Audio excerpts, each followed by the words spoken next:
When we're triggered, our brain shifts into fight or flight mode, activating survival circuitry and shutting down rational thinking. In this state, no amount of logical reasoning will calm us down. But by interrupting this cycle, we can begin to learn to get out of our head and to reduce the intensity of social anxiety.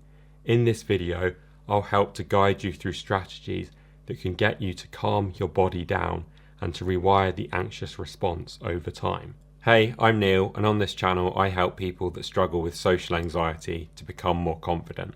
Okay, so the first, and I would say by far the most important relaxation strategy of all, is learning to accept any symptoms of social anxiety that you might have. So by this I mean, in the past, whenever you've felt anxious, you've probably just gone straight into your head and you keep thinking about how anxious you feel, you keep thinking about the worrisome thoughts that you're having, and you're not really engaged in what's actually going on in front of you. So you want to start to learn to try and do the opposite of that, to simply allow whatever symptoms you have to just be there while you focus on what's actually happening, whatever social situation you're in, whatever task you're currently performing. And if you can manage to do this, then gradually that'll start to relieve some of that tension, some of that intensity will reduce of the anxiety over time. You got to realize that anxiety itself can't actually hurt you. It's just a feeling.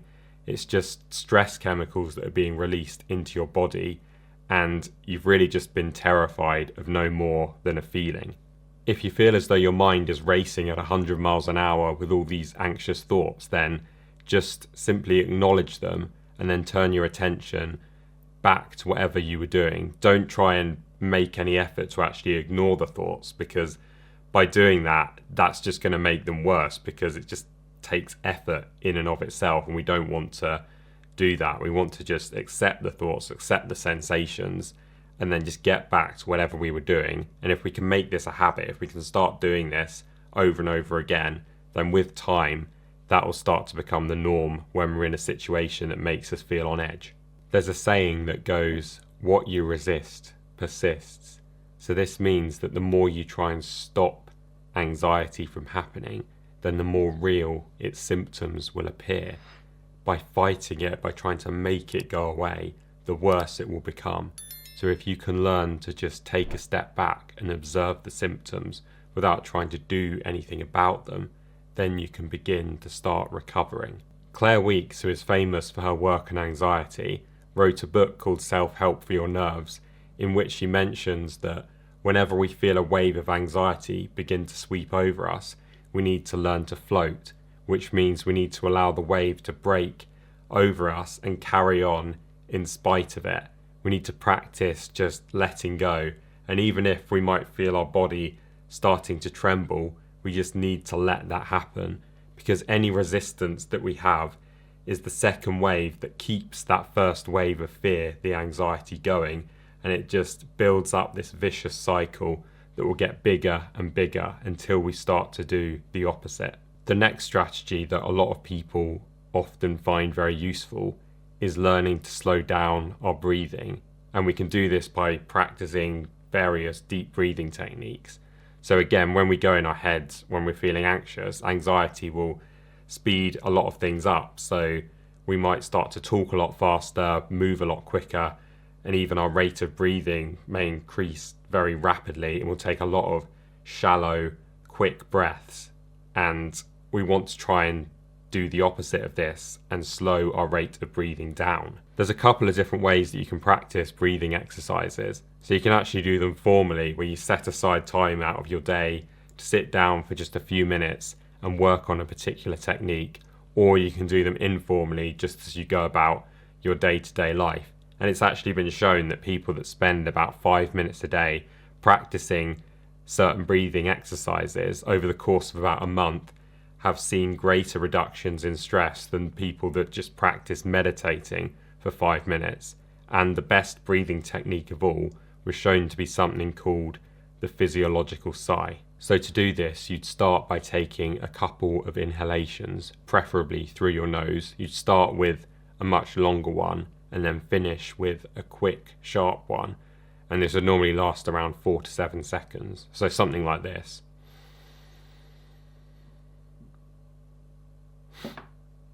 And then once you've done that, you then breathe out through your mouth for around 8 seconds.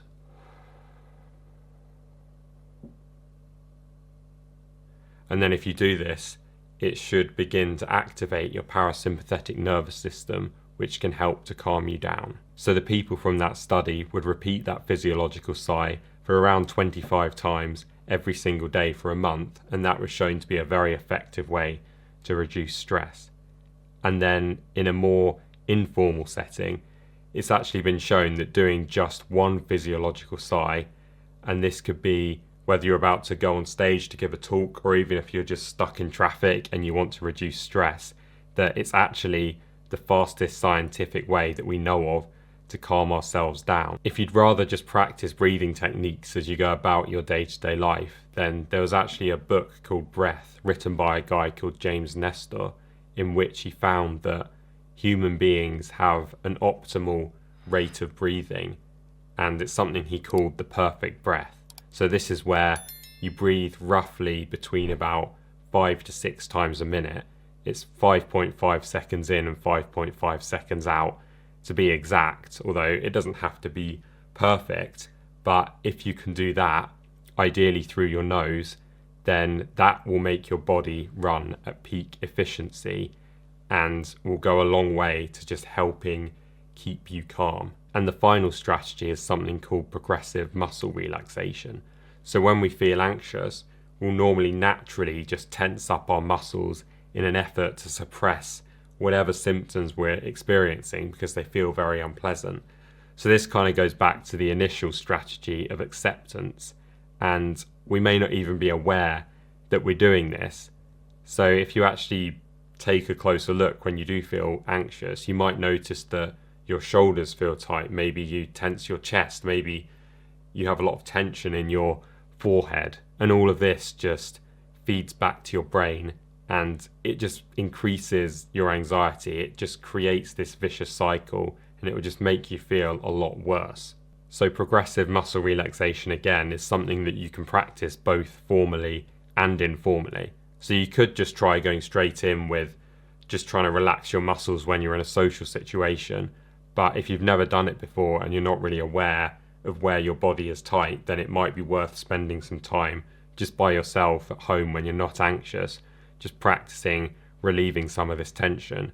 So the way it normally works is you start kind of at the top of your body, maybe at your forehead, and you just work down through every muscle group all the way down to your toes, and you just practice tensing the muscles as hard as you can individually for about 5 seconds, and then after that just spend another 5 seconds when you try to completely relax all of that tension and just let it melt away. And if you can do this, then it can help to really shorten the amount of time that you feel anxious for in a social situation, because if you can just remain relaxed, then it's a lot less likely to elevate your anxiety to begin with, because you'll stop sending all these signals to your brain that you're actually in danger when you're not. A lot of people say that to begin with, it can take a long time to really get the hang of it, and you may even need to spend up to 30 minutes a day doing this until you get the hang of it and you're able to really relax yourself. And in the long run, you can even combine it with some of the breathing techniques I mentioned before. Just practice the perfect breath and just breathe in and out steadily for around sort of 5 to 6 breaths a minute. And if you can do that and accept just any symptoms of anxiety that go along with it and make all of these a habit in your life, then that'll go a long way to begin to counter a lot of the social anxiety that you've been experiencing. If you'd like to take big steps towards overcoming social anxiety, I run weekly online group sessions where you can practice being confident in a safe environment and gently ease yourself out of your comfort zone. I'll put the link down in the description. If you want to watch more, then click here to see my latest video. Thank you for watching. If you found this content valuable, then please hit like and subscribe, and I'll see you in the next one.